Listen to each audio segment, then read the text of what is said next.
তুমি সুন্দর কিনা জানি না, তবে তোমাকে দেখলে মায়া লাগে, শান্তি লাগে, স্নিগ্ধ এক অনুভূতির সৃষ্টি হয় আমার নিজেরই মাঝে।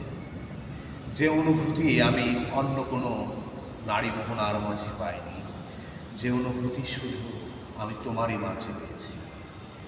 তোমার স্নিগ্ধ হাসি আমার মন পাগল পাড়া করে দেয়। তোমার কালোকেশি চুলের এক মুহূর্ত তরুণী আমার মন উতাল পাতাল করে দেয়। আমি এতটুকু বলতে পারি, এই অনুভূতিগুলো আমার কাছে অন্য কারো মাঝে হয়নি, শুধু তোমারই মাঝে হয়েছে। তবে কি আমি তোমায় ভালোবাসি, নাকি কি নিহাতি ভালো লাগা, সেটা হয়তো মহান সৃষ্টিকর্তাই ভালো জানেন। তুমি জানলে আমাকে জানাবে আমি তোমাকে ভালোবাসি কিনা।